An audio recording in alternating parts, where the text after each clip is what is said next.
আমি আজকে একটা নিউ লিপস্টিক ওয়েতে ইউজ করছি। সেটা হচ্ছে আমার ফার্স্ট হচ্ছে আমি একদম ডার্ক কালার একটা লিপস্টিক দিয়েছিলাম।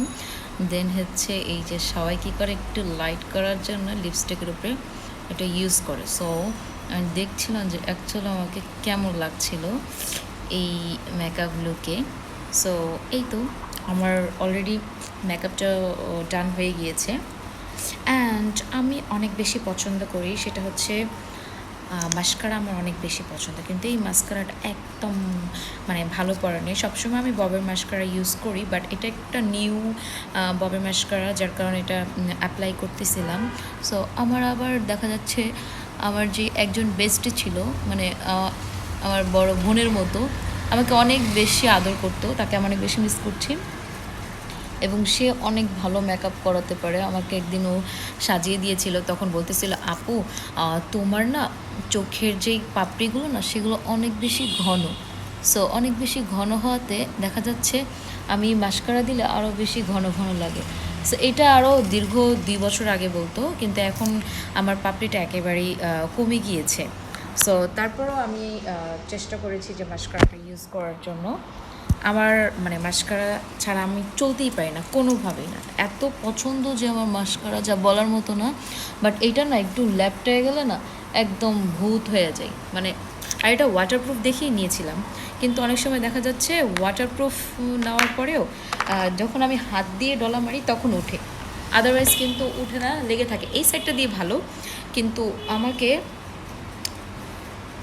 যখন লেপটিয়ে যায় না তখন এটাকে আমি অ্যাকসেপ্ট করতে পারি না। আর যাই হোক, আজকে আমি মর্নিং একটা ভিডিও বলেছিলাম যে আমার ভাগ্নি অনেক বেশি অসুস্থ। সো যার কারণে নরসিংদী আমরা আজকে রওনা হব, আজকে ফ্রাইডে। সো আমি অলরেডি রেডি হয়ে গিয়েছি, আমার একটু মোটামুটি রেডি বাকি আছে। আমি এখন ড্রেসটা পরে ফেলবো। So let's go. উঠে পড়লাম গাড়িতে, অ্যান্ড আমি অনেক দিন পরে একটি স্ন্যাপ নিচ্ছিলাম। এই আই ডোন্ট কেয়ার চশমাতে আমার খুবই সুন্দর লাগতেছে আমাকে। আমি কিছুদিন প্ল্যানিং করছিলাম যে কিছু মেয়ে আছে দেখবেন ওয়েস্টার্ন পরে খুব সুন্দর করে মাথায় কাপড় দেয় অ্যান্ড চশমা পরে বের হয়। আমার এই জিনিসটা অনেক বেশি ভালো লাগে। কবে যেটা অ্যাপ্লাই করব আমি নিজেও জানি না। সো এই তো গাড়ির মধ্যে উঠলে আমার সব সময় মানে আমার ঘুম পাবে, এটা একদম মাস্ট। মানে অনেকে আছে না যে গাড়িতে উঠলে ঘুমায় না, মানুষ তো একটু ওয়েদার দেখে, বাট আমি একদমই ডিফারেন্ট। গাড়িতে যাওয়ার মধ্যে আমার বোনের বলতেছে আমরা খেতে ইচ্ছে করতেছে, তো বললাম তাহলে নাও। তো আমরা নিচ্ছিলাম আর খাচ্ছিলাম। আর আমার এত বেশি পছন্দ যা বলার মতো না। মানে আপনি টক জাতীয় জিনিস আমার খুবই পছন্দ, আমি অনেক বেশি খেতে পছন্দ করি। বাইরে আসল বরিশাল না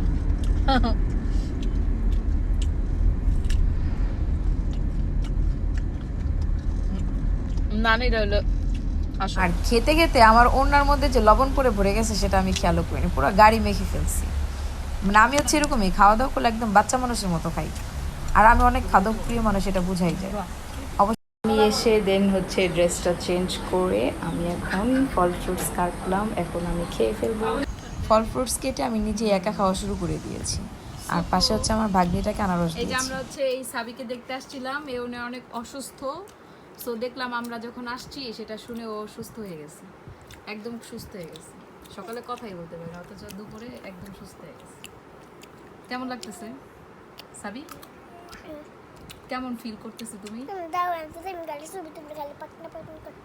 নরসিংদী এসে আমি নিজের হাতে কাজ করে নিজে নিজেই খেয়েছি, কাজ সবাই মানে খুবই ব্যস্ত। আর আমার পেটে প্রচুর পরিমাণে ক্ষুধা লাগলে মানে আমার যখন যেটা ভালো লাগে আমি নিয়ে খাওয়া শুরু করে ফেলি। একদম পুরাটা শেষ করে তারপর বের হলাম উঠানের দিকে আমি আবার হাঁটতেছিলাম, ঘুরতেছিলাম। আমার বোন আবার আমাকে ভিডিও করে দিচ্ছিল। কেমন লাগছে আপনি আজকে এখানে আসছেন? আমার অনেক বেশি আরাম লাগতেছে, অনেক বেশি বাতাস, সেই বাতাসে হারিয়ে যেতে ইচ্ছে করতেছে, মন চাচ্ছে বাট আপনি তো থাকতে পারবেন না এখানে, সভ্যতার কারণে ঢাকায় চলে যেতে হচ্ছে। হ্যাঁ, মাঝে মাঝে আসবেন, গ্রামে এসে ঘুরে যাবেন, দেখবেন মন মাইন্ড ফ্রেশ হয়ে যাবে।